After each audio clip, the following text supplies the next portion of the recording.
Vamos abrir as nossas Bíblias na carta do apóstolo Paulo aos Efésios, no capítulo 4, versículo 1. Versículo 1 do capítulo 4 da carta ou epístola do apóstolo Paulo aos Efésios. Versículo 1, o primeiro. Rogo-vos, pois, eu, o prisioneiro no Senhor, que andeis de modo digno da vocação a que fostes chamados. Nesses dias nós estamos considerando o grande assunto da nossa vocação celestial, conforme foi revelada ao apóstolo Paulo, nessa carta aos Efésios. Aquela vocação celestial surge, nós temos dito, da visão celestial. A visão celestial é a revelação do mistério ou do propósito eterno de Deus em Cristo e na igreja. Temos dito que essa visão está composta de duas partes. A primeira, Cristo, como centro de todas as coisas, como aquele no qual o Pai quer fazer converger ou reunir todas as coisas, cabeças de todas as coisas. E logo a igreja como sendo o corpo, a expressão de Cristo. Então, Cristo o cabeça, a igreja o corpo, formando um só e novo homem. Esse homem corporativo, coletivo, que tem Cristo como cabeça e a igreja como seu corpo, é a expressão daquela visão celestial. E nós temos dito que essa visão, na Escritura, está revelada ou manifestada em três grandes aspectos. A mesma visão está revelada a partir de três aspectos que são complementares entre eles. O primeiro aspecto tem a ver com Deus o Pai. O segundo aspecto tem a ver com Deus o Filho. O terceiro aspecto tem a ver com Deus o Espírito Santo. E então, dado que os três, o Pai, o Filho e o Espírito Santo, são só Deus, então também a visão celestial é uma. Nós vimos que a primeira parte dessa visão, que tem a ver com o Pai, tem a ver com o desejo do Pai de formar ou levar a imagem do seu Filho, muitos filhos. A igreja então é aquela congregação dos chamados para serem feitos conformes à imagem do Filho de Deus. Esse é o primeiro grande aspecto da visão celestial e é o primeiro elemento da nossa vocação celestial. Somos chamados para sermos filhos de Deus e para sermos conformados à imagem do Filho de Deus, que é Cristo. Sermos filhos maduros de Deus. Hoje nós vamos ver as duas partes que faltam. A segunda, então, nos encontramos no capítulo 1, Efésios 1, versículos 20 ao 23. Diz assim: o qual exerceu ele em Cristo, ressuscitando dentre os mortos, e fazendo sentar à sua direita nos lugares celestiais, acima de todo principado e potestade, e poder e domínio, e de todo nome que se possa referir, não só no presente século, mas também no vindouro. E pôs todas as coisas debaixo dos seus pés, e para ser o cabeça sobre todas as coisas, o deu à igreja, a qual é o seu corpo, a plenitude daquele que tudo enche em todas as coisas. Então, se o primeiro aspecto da visão celestial, que tem a ver com o Pai, é que nós somos chamados a sermos essa família de muitos filhos que estão sendo conformados à imagem do seu Filho primogênito. O segundo aspecto que tem a ver com Cristo, o Filho, é que nós somos chamados a sermos o corpo de Cristo, sendo Ele o cabeça e nós o seu corpo. E o que significa então que nós somos chamados a sermos o corpo, para sermos o corpo de Cristo? No versículo 23 diz assim: a igreja é o seu corpo, a plenitude daquele que tudo enche em todas as coisas. E aí nós temos o que significa sermos o corpo de Cristo. Sermos o corpo de Cristo significa que somos chamados a ser a expressão da sua plenitude. a expressão da plenitude de Cristo. Agora, essa palavra plenitude é uma palavra muito profunda e ampla. O que quer dizer a palavra plenitude de Cristo?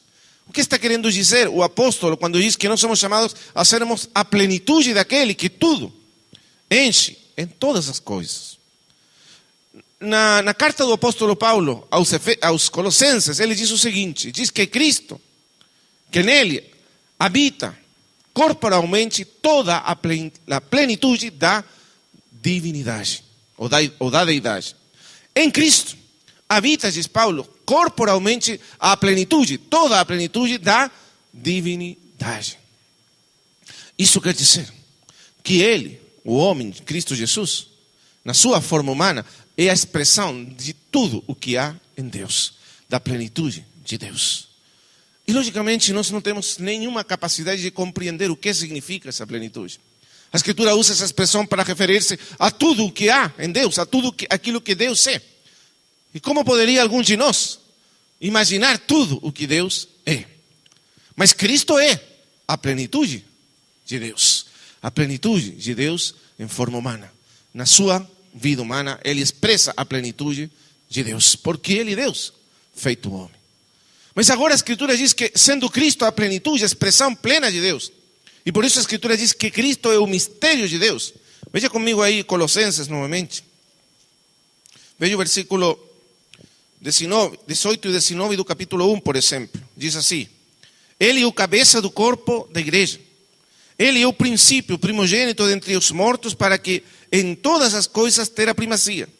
Porque aprouve a Deus que nele residisse toda a plenitude. Novamente essa palavra, toda a plenitude. E no capítulo 2, versículo 2, diz assim: para que o coração deles seja conformado e vinculado juntamente em amor, e eles tenham toda a riqueza da forte convicção do entendimento, para compreenderem plenamente o mistério de Deus. Aí você deveria colocar 2 pontos. 2 pontos. Cristo. O mistério de Deus, 2 pontos. Cristo. Cristo é o mistério de Deus. E em quem todos, essa expressão novamente, plenitude, todos os tesouros da sabedoria e do conhecimento estão ocultos. Cristo é a plenitude de Deus. Cristo é o mistério de Deus. João capítulo 1 diz que no Evangelho de João capítulo 1, no versículo 18 diz, 18, ninguém jamais viu a Deus. O Deus unigênito que está no seio do Pai é quem o revelou. Cristo então é a revelação da plenitude de Deus. Cristo é o mistério de Deus. Ninguém jamais conheceu Deus, mas quando nós chegamos para Cristo, nós achamos nele, no homem Jesus, a plenitude de Deus. Essa é uma palavra que ultrapassa o nosso entendimento, mas ele é realmente a plenitude de Deus. Tudo que Deus é está nele. Todos os recursos da graça de Deus estão nele. Todos os recursos da sabedoria insondável de Deus, como estava lendo o irmão, estão nele. Todo quanto há em Deus está plenamente em Jesus Cristo. Ele é a plenitude de Deus. Mas Cristo tem um mistério também. E esse mistério é que lá na eternidade Deus quis que Cristo tivesse também um corpo que expressasse a plenitude dele. Assim como a plenitude do Pai de Deus está em Cristo, assim também a plenitude de Cristo deveria ser expressada através de um vaso que Deus escolheu lá na eternidade para ser a expressão plena de Cristo. E esse vaso, esse instrumento que foi escolhido lá na eternidade para expressar tudo o que Cristo é, a sua plenitude, a plenitude da sua sabedoria, dos seus recursos, da sua graça, do seu poder, da sua formosura, tudo o que Ele é, deveria ser expressado através daquele vaso escolhido lá na eternidade para ser o seu corpo, a igreja, a sua igreja. Mas esse mistério foi revelado quando Cristo morreu na cruz e ressuscitou. Então, nesse momento, a igreja surgiu e foi mostrada e revelada ao mundo, ao universo. Então, voltando para Efésios, nós vemos aqui que Cristo, no capítulo 1, versículo 22, desde o 21 para em diante, desde o versículo 21 em diante, nós achamos a Cristo, sendo exaltado pelo Pai e sendo posto como cabeça sobre todas as coisas. Essa é a primeira parte do mistério da vontade de Deus. Exaltar a Cristo sobre todas as coisas, para reunir em Cristo todas as coisas, ou para encabeçar com Cristo todas as coisas. Que todas as coisas venham a estar sujeitas sob a autoridade, o cabeça que é Cristo, e nele elas cheguem a ser realizadas. Todo está reunido em Cristo. E essa é a primeira parte do propósito eterno de Deus. Reunir todas as coisas em Cristo. E Deus o fez, exaltando e assentando na sua direita nos lugares celestiais. Mas agora, ele acrescenta aqui o apóstolo o seguinte, versículo 22. E pôs todas as coisas debaixo dos pés do Senhor Jesus. E para ser o cabeça sobre todas as coisas, o deu à igreja. Isto quer dizer que sobre todas as coisas, Cristo foi dado como cabeça à igreja. E a igreja, então, está junto com Cristo, no propósito de Deus, no plano de Deus. A igreja, junto com Cristo, está também colocada sobre todas as coisas. Por quê? Porque aí onde está o cabeça, necessariamente também está seu corpo.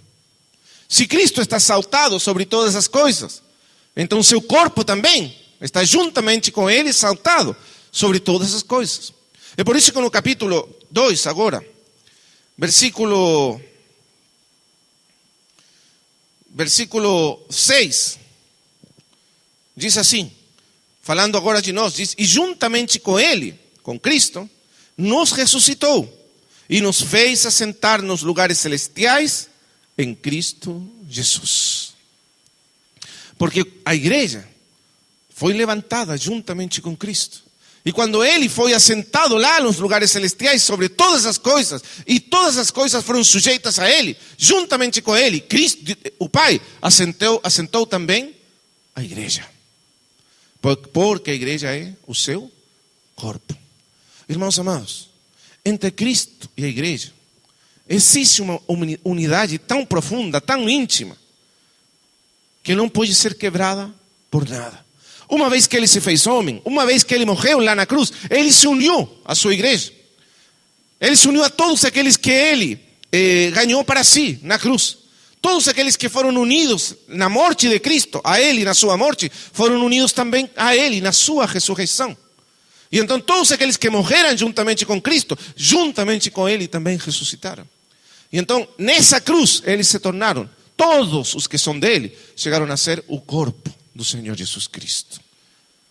Irmãos amados, a igreja está unida inseparavelmente a Cristo pela eternidade.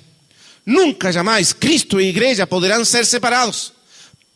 Pela eternidade toda, Cristo terá um corpo que é a expressão da sua plenitude, a sua igreja amada, que ele ganhou lá na cruz. E o propósito desse corpo é ser a expressão dele, da plenitude dele. Porque, irmãos amados, como é que aquilo que está, vamos pensar agora humanamente, na nossa cabeça. Na nossa mente estão os nossos pensamentos, os nossos desejos, os nossos propósitos, tudo o que nós somos, de alguma maneira está na nossa cabeça. Mas para expressá-lo, nós precisamos do corpo. Se você tem um plano, um projeto para realizar, você precisa das suas mãos, dos seus pés para fazê-lo. Então você precisa do corpo para manifestar, exercer aquilo que está na sua cabeça. Agora Cristo, ele é o Deus omnipotente, ele não precisa de nada nem de ninguém. Mas na eternidade, ele decidiu, o Pai, o Filho, o Espírito, o Deus eterno decidiu que o Filho seria o cabeça da igreja. Nesse momento, ele se autolimitou a si mesmo, a expressar-se a si mesmo através da sua igreja.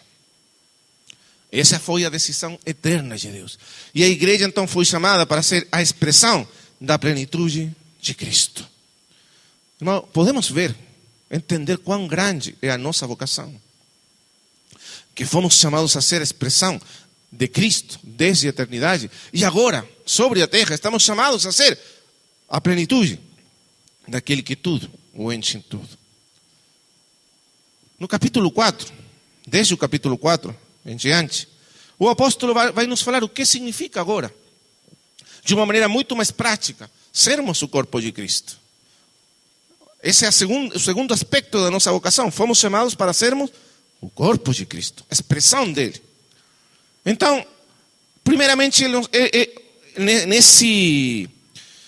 nesse capítulo 4, ele vai nos mostrar qual que é o primeiro elemento do que significa sermos o corpo de Cristo. O primeiro elemento do que significa sermos o corpo de Cristo é a unidade. Para sermos o corpo de Cristo, realmente andar de uma maneira digna, quer dizer, expressando a nossa vocação celestial de sermos o corpo de Cristo. O primeiro que diz o apóstolo é que nós precisamos andar em unidade. Isso está desde o capítulo 4, versículos 2 até o versículo 6. A unidade essencial do corpo de Cristo. A maneira em que nós podemos andarmos e realmente podemos expressar-nos como corpo de Cristo é através da unidade. Por quê? Veja comigo antes o capítulo 3, versículo 14. Por esta causa, me ponho de joelhos diante de Deus, de quem toma o nome toda a família, tanto nos céus como sobre a terra, para que, segundo a riqueza da sua glória, vos conceda que sejais fortalecidos com poder, mediante o seu Espírito no homem interior. E assim habite Cristo no vosso coração pela fé, estando vos arraigados e alicerçados em amor, a fim de poderdes compreender com todos os santos qual é a largura, o comprimento, a altura e a profundidade, e conhecer o amor de Cristo, que excede todo entendimento, para que sejais tomados. Agora veja essa expressão aí. De toda, o quê? A plenitude, novamente, a mesma palavra, de Deus. O propósito de Deus é que nós sejamos tomados de toda a plenitude de Deus. É para isso que nós somos o corpo de Cristo.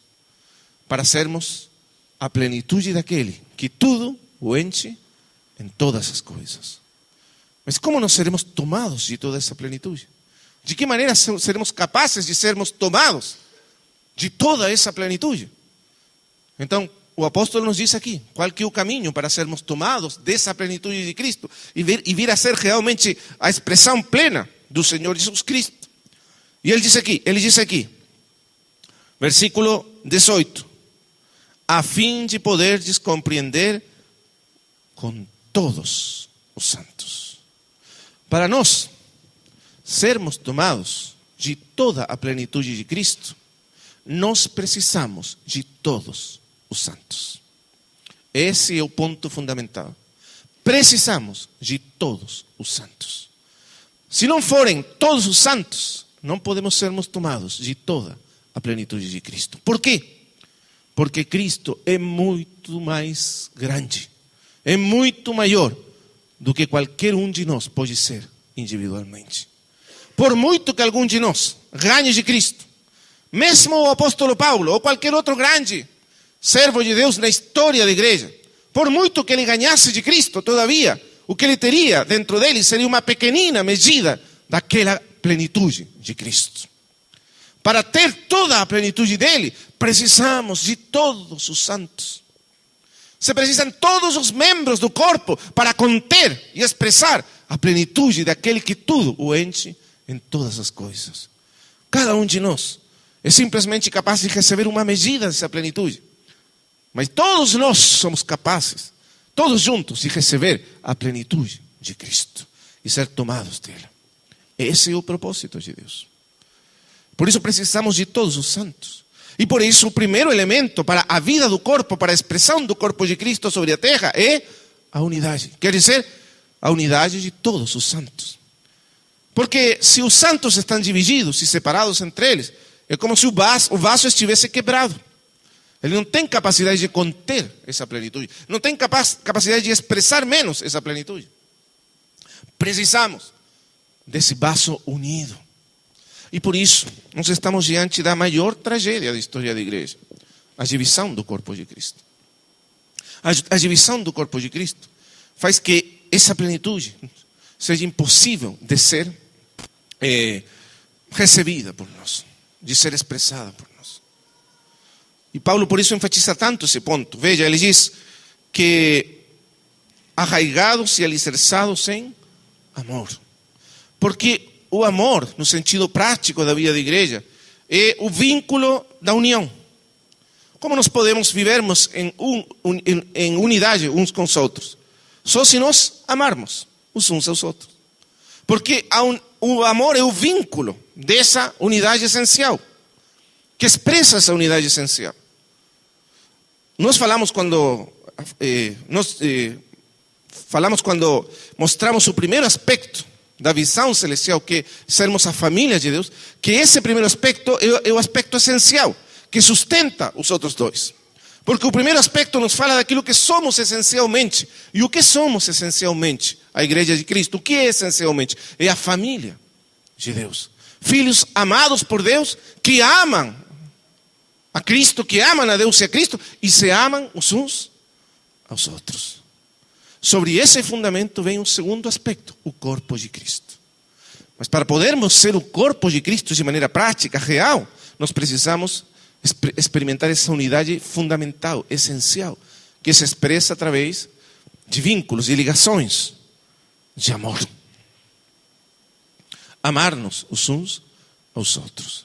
Isso significa suportar-nos, ter paciência os uns com os outros, perdoar-nos os uns aos outros. Veja as palavras que usa o apóstolo Paulo aqui. Capítulo 4, versículo 1. Agora, descrevendo essa unidade essencial. Com toda a humildade e mansidão, com longanimidade, está vendo? Suportando-vos uns aos outros em amor. O amor é aquilo que permite nós estarmos juntos no corpo de Cristo. Unidade. Primeiramente somos um. E temos que vivermos como sendo um só corpo em Cristo Jesus. Como? Amando-nos os uns aos outros. Logo sobre isso, uma vez que está estabelecida essa unidade fundamental, que vem o segundo aspecto. Logicamente é mais do que isso, mas estamos falando do básico, do essencial. O amor é aquilo que estabelece de maneira prática a unidade do corpo de Cristo. Com quem? Com todos os que são de Cristo. A unidade do corpo, segundo Paulo, está dada por todos aqueles que são de Cristo. Todos aqueles que foram recebidos pelo Senhor Jesus, que são parte do corpo de Cristo, que foram vivificados pelo Espírito Santo, que têm a vida de Cristo, a vida do Espírito, todos eles são um só corpo em Cristo Jesus. Ainda que não estamos falando das doutrinas, a não ser aquelas doutrinas mais essenciais. Um só Pai, um Senhor, uma só fé, um batismo, um só Deus e Pai de todos. As coisas mais básicas. No segundo ponto, logo da unidade, vem a diversidade. Sendo todos um só corpo, diz Paulo, agora sim, versículo 7, e a graça foi concedida a cada um de nós segundo a proporção do dom de Cristo. Primeiro, a unidade, unidos pelo amor de Cristo. Segundo, nessa unidade essencial, existe, diz Paulo, diversidade. E a diversidade tem a ver com que cada um de nós recebeu uma medida daquela plenitude, daquele dom. Uma medida específica, diferente para cada um. Todos nós, sendo membros do seu corpo, recebemos essa medida. O propósito dessa medida é que nós possamos ajudar na edificação do corpo de Cristo, trazendo a medida que recebemos dele para edificar o corpo de Cristo. Se nós sumarmos a medida que cada um dos filhos de Deus recebeu, sumarmos toda a medida, então teríamos a plenitude. de Cristo. É assim que foi estabelecido por Deus. Por isso diz o versículo 9, capítulo 4. Ora, que quer dizer subiu? Senão que também havia descido até as regiões inferiores da terra. Aquele que desceu é também o mesmo que subiu acima de todos os céus, para encher todas as coisas. Novamente a mesma expressão, Cristo é a plenitude daquele que tudo enche em todas as coisas. E Cristo subiu, diz Paulo, sobre todos os céus para encher todas as coisas dele mesmo. Mas como? Através da sua igreja. Porque a igreja é a plenitude de Cristo. Na medida que a igreja enche todas as coisas de Cristo, então Cristo através da igreja, está enchendo todas as coisas. E como vai fazer isso? Edificando o seu corpo. E para a edificação do seu corpo, então, vem aquela diversidade de dons que ele reparte no seu corpo. Distribui no seu corpo. E então, aqui aparece primeiro, veja bem, capítulo 4, versículo 11, e ele mesmo concedeu uns para apóstolos, outros para profetas, outros para evangelistas e outros para pastores e mestres. Esse é um primeiro grande grupo de dons que o Senhor Jesus Cristo concede dele mesmo. Quer dizer, essas são medidas de Cristo dadas à igreja, para que a igreja possa começar a encher-se da sua plenitude. E para isso ele primeiro dá esses dons que aparecem no primeiro lugar. Esses dons são o que nós poderíamos chamar de ministros da palavra. Eles trazem a plenitude de Cristo primeiro, através do ministério da palavra. Eles são os primeiros dons que Cristo dá à igreja, para a igreja ser então essa plenitude dele. Através do ministério da palavra, Cristo é impartido à igreja, o conhecimento de Cristo, a vida de Cristo é impartida à igreja. E esses dons aparecem aqui de maneira plural, são apóstolos, evangelistas, pastores, apóstolos, profetas, evangelistas, pastores e mestres. Mas o propósito deles, ou a edificação da igreja, não termina com esses ministérios. Eles não são todo o que Cristo tem para a igreja. Veja bem, continuamos. Diz assim, capítulo 4, versículo 12. Para que ele dá? Qual é que é o propósito desses ministérios? Com vistas ao aperfeiçoamento dos santos, para o desempenho do serviço, para a edificação do corpo de Cristo.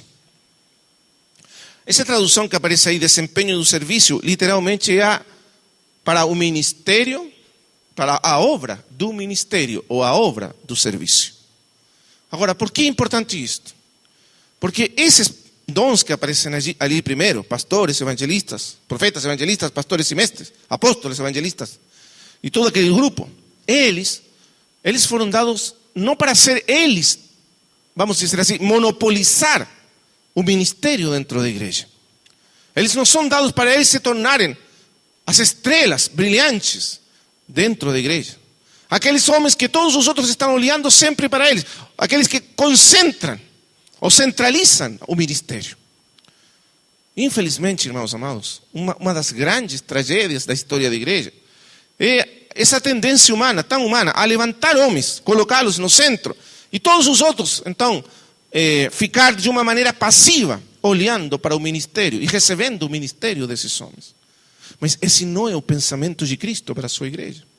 Certamente ele deu esses ministérios, mas o propósito deles não é se tornarem o centro da vida da igreja, mas qual? Veja, aperfeiçoar aos santos. O que significa aqui aperfeiçoar? Aperfeiçoar aqui não significa fazer perfeitos, no sentido de levar os santos à imagem de Cristo, como você poderia pensar. Não é esse o significado aqui. Aqui, aperfeiçoar significa preparar, capacitar, treinar. Esse é o sentido da palavra aperfeiçoar no grego aqui. Por exemplo, como quando às vezes as pessoas nas empresas são levadas a cursos de aperfeiçoamento. Não quer dizer que eles vão sair perfeitas daí, senão capacitadas. Esse é o sentido da palavra aqui. Para capacitar, preparar, treinar, desenvolver capacidades nos santos, para que os santos façam a obra do ministério. a obra do ministério, que é a edificação do corpo de Cristo, é uma obra que deve ser feita por todos os santos. Por que tem que ser assim? Porque a plenitude de Cristo está distribuída em todos os santos. Se algum santo se resta e não participa, algo menos de Cristo nós teremos na vida da igreja. Toda vez que você não quer participar, então toda vez que algum santo se resta e não participa, há algo menos da plenitude de Cristo haverá na igreja. Faltará algo de Cristo na igreja. Alguma coisa de Cristo, alguma medida da sua graça estará faltando na igreja toda vez que os santos se retraem. Então, meus amados irmãos, a igreja de Cristo é o lugar onde todos os santos servem e fazem a obra do ministério. E esses ministérios da palavra não têm o propósito de monopolizar, hegemonizar a vida da igreja, mas capacitar, treinar, animar aos santos para fazerem eles a obra do ministério, que é a edificação do corpo de Cristo. Está vendo? É isso que o apóstolo Paulo está falando aqui. E se isso acontecer, versículo 13, o que vai acontecer então? Até que todos cheguemos à unidade da fé e do pleno conhecimento do Filho de Deus, a perfeita varonilidade, a medida da estatura. Outra vez, mais uma vez, da plenitude de Cristo. Como que nós vamos chegar a expressar essa plenitude como corpo de Cristo? Só quando todos os santos se levantem para fazer a obra do ministério. E através da obra do ministério, de todos os santos, diz Paulo, é que realmente chegaremos à unidade da fé e do pleno conhecimento do Filho de Deus, a perfeita varonilidade, a medida da estatura da plenitude de Cristo. Ou, falando em palavras, nas palavras do primeiro aspecto da visão, seremos todos conformados à imagem de Jesus Cristo, através da obra de todos os santos. Mas como eles podem fazer? Então, o primeiro aspecto é unidade, o segundo é diversidade. Agora, como é que todos esses santos juntos vão conseguir fazer essa obra do ministério? Agora, o terceiro elemento, mutualidade. Se o primeiro elemento da vida do corpo é unidade, e o segundo é diversidade, e o terceiro é mutualidade. Capítulo 4, versículo 16, 15 e 16. Mas seguindo a verdade em amor, crescamos em tudo naquele que é a cabeça, Cristo. Qual que é o propósito do corpo? Crescer na cabeça. Que tudo aquilo que está na cabeça possa vir a ser parte do corpo e expressar-se no corpo. Então diz, de que em todo o corpo, todo, novamente a expressão todo, que é muito importante, todo o corpo, bem ajustado e consolidado pelo auxílio de toda junta, segundo a justa cooperação de cada parte, efeitua o seu próprio aumento para a edificação de si mesmo em amor. Como que o corpo cresce, aumenta na vida de Cristo, na plenitude de Cristo? Quando todos os membros, os diversos membros, a diversidade, se ajuntam, são ajuntados entre eles, se criam juntas entre eles, se conectam entre eles, se ligam entre eles e começam a trabalhar juntos, uns com os outros, ligados. E o que liga cada membro do corpo com cada membro do corpo? O vínculo do amor. Por isso diz, de si mesmo em amor. Esses vínculos, esses relacionamentos são vitais para a vida do corpo de Cristo. É o Espírito que cria esses vínculos, é o Espírito que cria as juntas. E através dessas juntas é que a vida do corpo se expressa e o corpo começa a nutrir-se, a alimentar-se e a crescer à estatura de Cristo. Essa é a maneira em que o corpo se edifica em Cristo.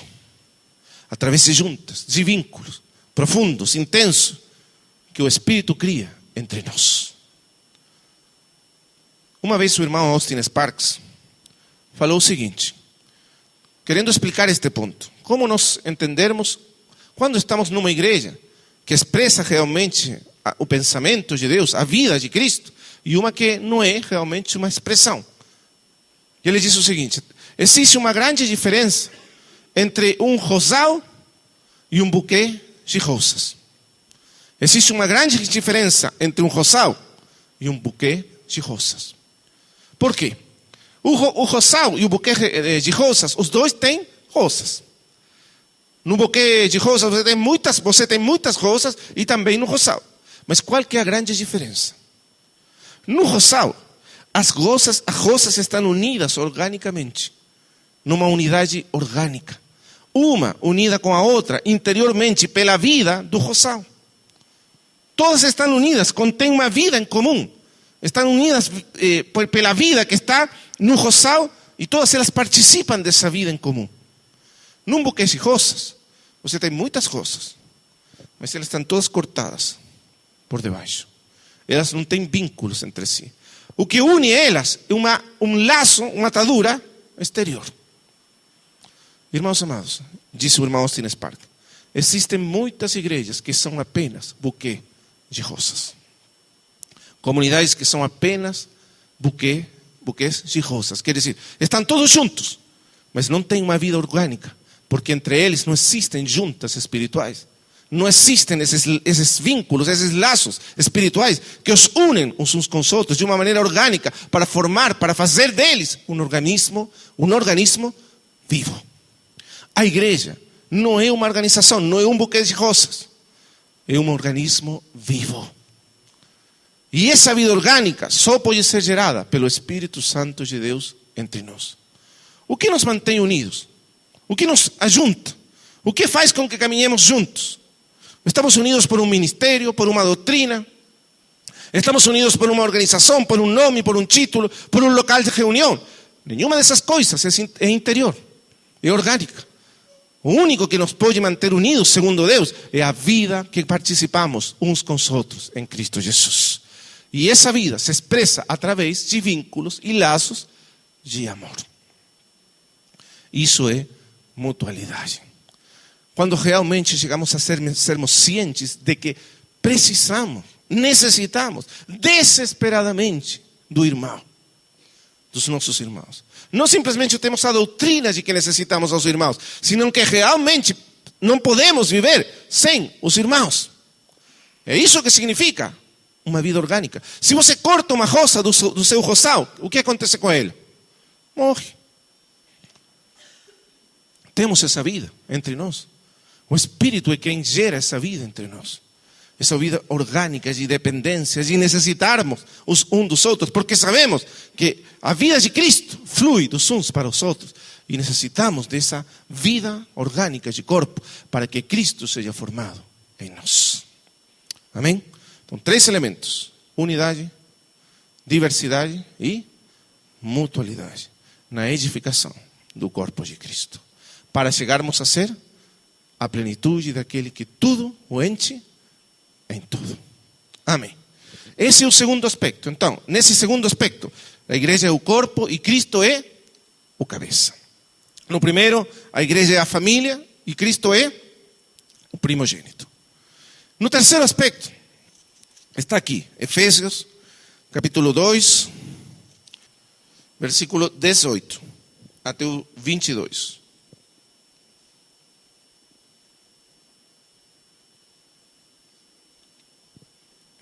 Porque por ele, Cristo, ambos temos acesso ao Pai em um Espírito. Assim que já não sois estrangeiros e peregrinos, mas concidadãos dos santos e sois da família de Deus, edificados sobre o fundamento dos apóstolos e profetas, sendo ele mesmo, Cristo Jesus, a pedra angular, no qual todo o edifício, bem ajustado, cresce para santuário dedicado ao Senhor, no qual também vós juntamente estáis sendo edificados para a habitação de Deus no Espírito. O terceiro aspecto, que tem a ver agora sim com o Espírito Santo de Deus, é que nós somos a casa, o templo de Deus, do qual Cristo é o fundamento. No primeiro aspecto, Cristo é o primogênito. No segundo, Cristo é o cabeça. Aqui Cristo é o fundamento. da casa, do templo de Deus para a habitação de Deus no Espírito. Na Escritura, o assunto da casa de Deus, do templo de Deus, é um dos principais. Está expressado, revelado ao longo de toda a Escritura. Mas quando nós queremos entendermos, ou queremos entender alguma verdade da Escritura, sempre necessitamos ir para a primeira menção daquela verdade na Escritura. Porque essa primeira menção estabelece o princípio que vai governar a revelação ou o desenvolvimento dessa verdade revelada. Então, quando nós queremos entendermos o que é a casa de Deus, temos que ir para a primeira menção da casa de Deus na Escritura. E está aí em Gênesis capítulo 28. Gênesis capítulo 28. Aqui nós temos o sonho de Jacó. Jacó fugindo do seu irmão Esaú, porque ele tinha enganado o irmão e o pai para roubar a primogenitura. Então ele precisa finalmente fugir do irmão. E nessa fugida, ele chega a um lugar e acontece o seguinte, capítulo 28, versículo 11. Tendo chegado a certo lugar, ali passou a noite, pois já era sol posto. Tomou uma das pedras do lugar, fez seu travesseiro e se deitou ali mesmo para dormir. E sonhou. Eis posta na terra uma escada cujo topo atingia o céu. E os anjos de Deus subiam e desciam por ele. Perto dela estava o Senhor e lhe disse: Eu sou o Senhor, Deus de Abraão, teu pai, e Deus de Isaque. A terra em que agora estás deitado, eu te darei a ti e a tua descendência. Capítulo 28, agora versículo 16. Despertando Jacó do seu sono, disse: Na verdade, o Senhor está nesse lugar, e eu não o sabia. E temendo disse: Quão temível é este lugar! É a casa de Deus, a porta dos céus. E aqui nós temos a primeira menção da casa de Deus na Escritura, no sonho de Jacó. E o que Jacó sonhou foi que lá tinha uma porta aberta no céu. Nessa porta que estava aberta no céu, dessa porta descia uma escada que tocava na terra. E por essa escada desciam os anjos de Deus. Desciam e subiam os anjos de Deus. E lá em cima estava o Senhor mesmo, no topo da escada. E Jacó estava no outro extremo da escada. A cabeça dele deitada na pedra onde a escada tocava. E os anjos subiam e desciam. Quando Jacó despertou, ele disse: Quão temível é este lugar. Por que quão temível? Porque Deus está nesse lugar. Deus realmente está presente nesse lugar, diz ele. Ele não é outra coisa do que casa de Deus. É a porta do céu. E então, nesse momento, a Escritura nos entrega o significado básico do que é a casa de Deus. Essencial do que é a casa de Deus. A casa de Deus é a porta do céu. E nós fomos chamados para sermos a casa de Deus. Então, tudo que nós vemos lá na história, quando foi edificado o tabernáculo, logo foi edificado o templo, e toda a história relacionada com o tabernáculo e o templo, toda ela está governada por esse pensamento original.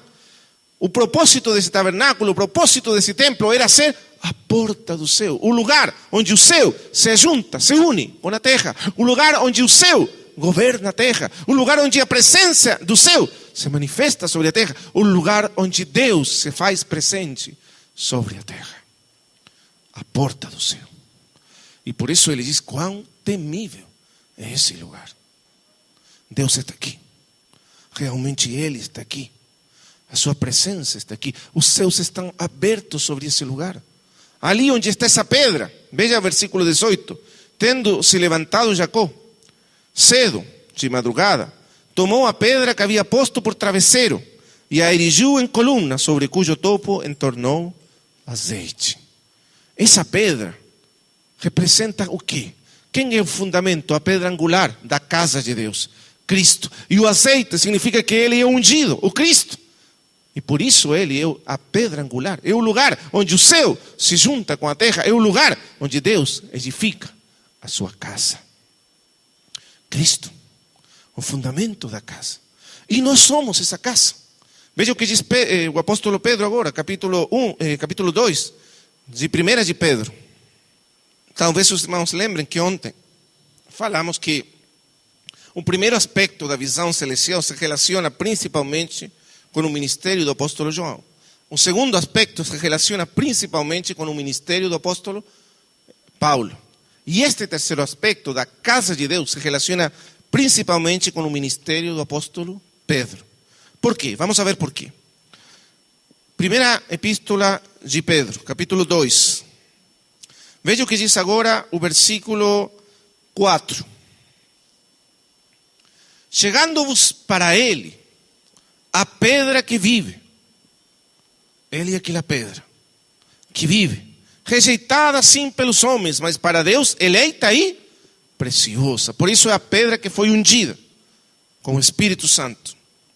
Também vós mesmos, como pedras que vivem, sede edificados casa espiritual, para serdes sacerdócio santo, a fim de oferecerdes sacrifícios espirituais agradáveis a Deus, por intermédio de Jesus Cristo.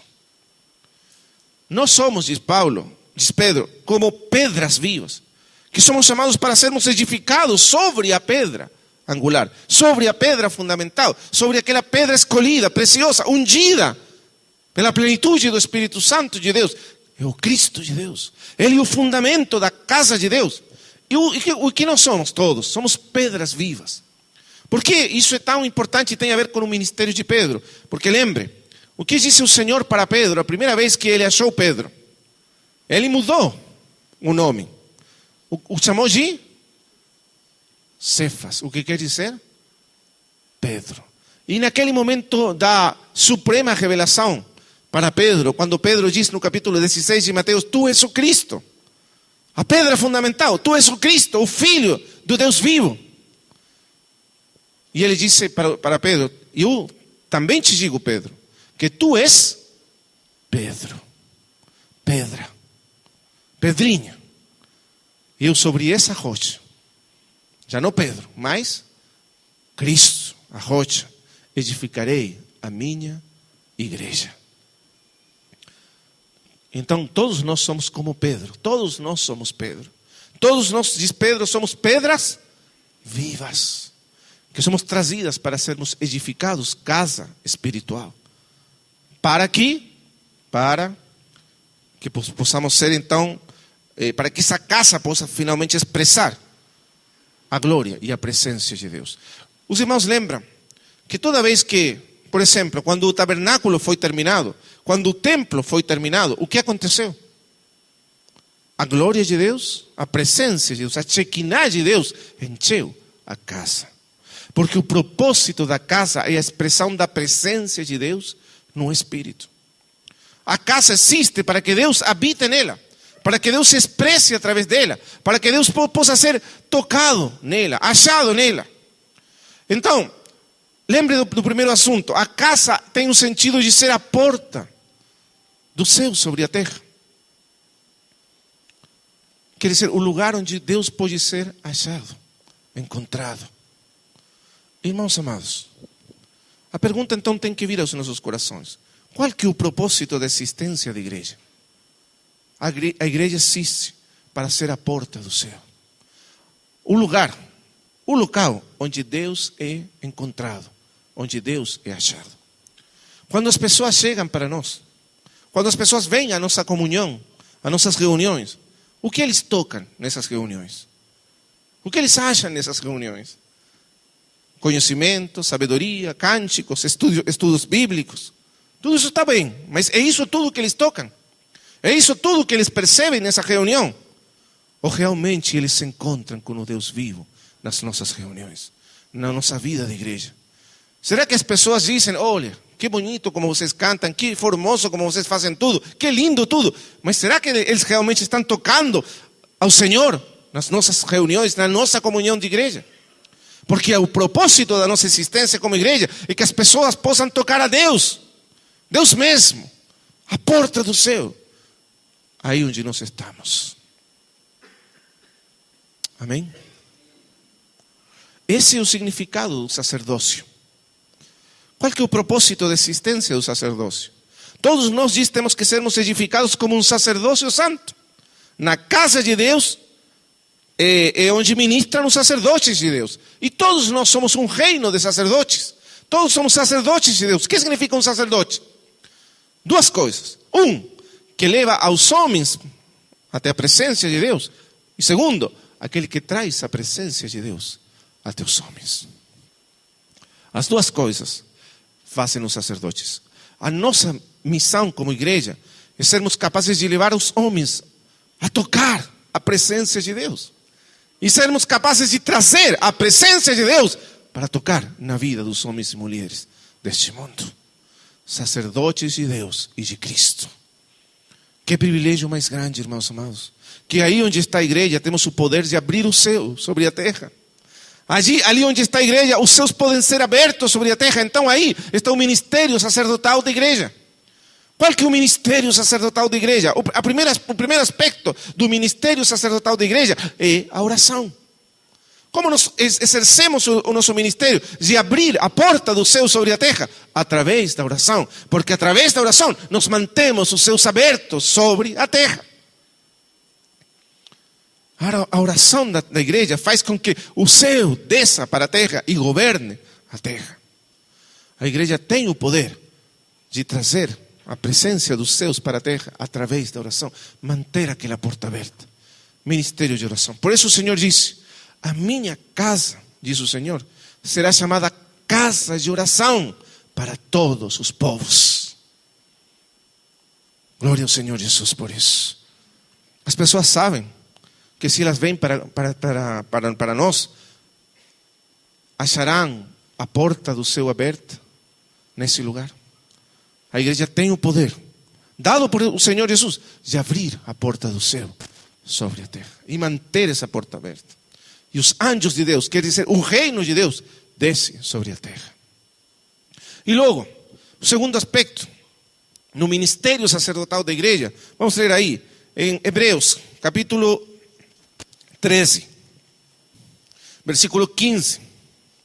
Por meio de Jesus, pois, ofereçamos a Deus sempre sacrifícios de louvor, que é o fruto de lábios que confessam o seu nome. Esse é o segundo aspecto do sacerdócio dentro da igreja. Então, é o nosso ministério de louvar ao Senhor, de adorar ao Senhor. Nós somos pessoas que somos chamadas a sermos adoradores em espírito e em verdade. Deus está buscando esses adoradores. Mas por quê? Porque o momento de maior intimidade, quando realmente o céu se une com a terra, é quando a igreja adora ao Senhor. Realmente, quando nós adoramos ao Senhor em espírito e em verdade, a presença dos céus desce sobre a terra. Não diz Sofonias isso? O Senhor se alegrará no meio de ti. Ele se gozará com cânticos. Ele calará de amor, porque está em meio de ti. Quando nós adoramos ao Senhor, a presença do Senhor desce no meio da igreja. Ministério de louvor, de adoração. Não estou falando de um ministério específico, estou falando de todos nós. Temos esse ministério, o ministério de adorar ao Senhor, de trazer o louvor na presença do Senhor. Amém? A igreja deve ser uma igreja de adoradores. Todos nós precisamos aprendermos a sermos adoradores em espírito e em verdade. Porque dessa maneira o céu, a porta do céu está aberta sobre a terra. E o terceiro elemento que nós poderíamos mencionar, vamos ler aí em 1 Coríntios capítulo 14, versículo 24.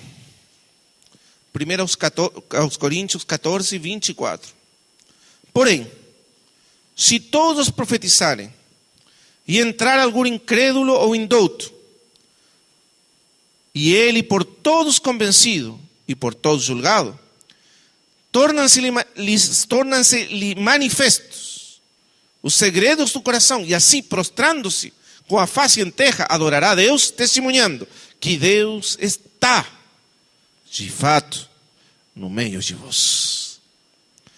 Mais uma vez, é a presença de Deus, é o Espírito de Deus presente na vida da igreja.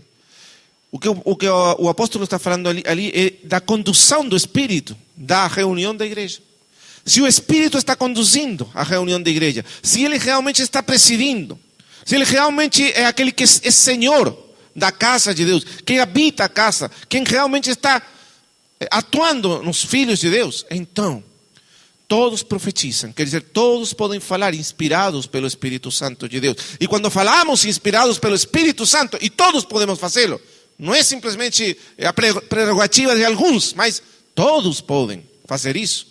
Então, se entra um incrédulo, se entra uma pessoa que não conhece Deus, como estamos falando, inspirados pelo Espírito de Deus, essa palavra vai entrar no coração dele, e essa pessoa vai prostrar-se sobre seu rosto e vai reconhecer verdadeiramente o Senhor está nesse lugar. Como falou Jacó tanto tempo atrás, quão temível é esse lugar. Deus está aqui entre vós. Amém?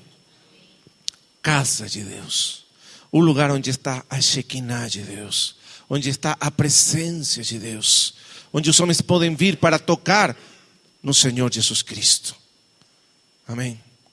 Você lembra como naquele tempo, quando o Senhor caminhava sobre a terra, as pessoas chegavam até para tocar a orla do seu manto, e todas as pessoas que tocavam a orla do seu manto eram curadas, eram libertadas, eram salvas. Assim deve ser hoje. Nós somos as orlas do manto do Senhor. Nós somos o corpo de Cristo. Nós somos a expressão dele sobre a terra. Somos a sua casa. Ali onde nós estamos deve realmente estar a presença do Senhor.